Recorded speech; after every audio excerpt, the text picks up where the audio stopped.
বিয়ে বাড়িতে যাওয়ার আগেই ছেলের দেখছি জ্বর এসে গেছে। হ্যালো এভরিওয়ান, কেমন আছো তোমরা সবাই? আজকে দিনটা হচ্ছে শুক্রবার, এখন বাজে বিকেল 6:30। তো এখন আমি রেডি হয়ে বেরিয়ে যাচ্ছি বিয়ে বাড়ির গিফট কিনতে যাওয়ার জন্য। গিফট এখনও কেনা হয় না। তো আজকে তো রাজবাবু জ্বর সর্দি, তাই আজকে আর বিয়ে বাড়ি যেতে পারলাম না।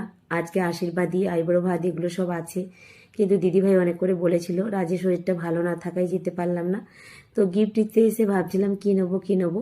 তারপর আমার হঠাৎ করে মনে হলো যে একটা কাঁসারের কিছু জিনিস দিই, যেটা ওর অনেক দিন থাকবে, বাড়িতে ব্যবহার করতে পারবে।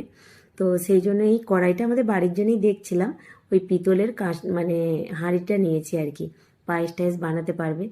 তারপর বাড়িতে এসে এই যে চাটা বানিয়ে দিব্যেন্দুর জন্য অপেক্ষা করছিলাম। এই ফলোয়ার ওয়াশ দুটো আমি বাড়ির জন্য নিয়েছি। তারপর ওপর ঘরে এসে দেখছি ছেলের জ্বর এসে গেছে। তো ওকে আবার তাড়াতাড়ি করে একটু অল্প করে খাবার খাইয়ে ওষুধ খাইয়ে দিয়েছি, তবে জ্বরটা এখনও আছে। আর আমারও দেখছি আচানক জ্বরটা এখন এসেছে, কিন্তু এখন আমার মেহেন্দি করার কথা, রাত্রি হয়েছে। তো জ্বরটা এসেছে বলে ভাবছিলাম বানাবো না মেহেন্দি। তো আমি ঘুমিয়ে গেছি ওষুধ খেয়ে। তো ওর মেসোমণি আর পাপা বলেছে না মায়ের হাতে মেহেন্দিটা করে দাও।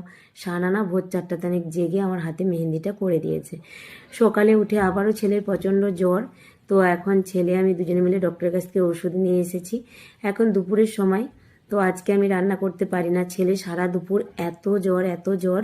তো ওষুধ খেয়েও কমছিল না। তো রাজবাবু 2টোর সময় গিয়ে যে ভাত ডাল পটল ভাজা এগুলো করে নিয়ে চলে এসেছে ওপরে। তো এগুলো এখন আজকে বিয়ে বাড়িতে গিয়ে কত আনন্দ করার কথা, আর কিরকম সিচুয়েশনের মধ্যে পড়েছি দেখো, কি আর করা যাবে।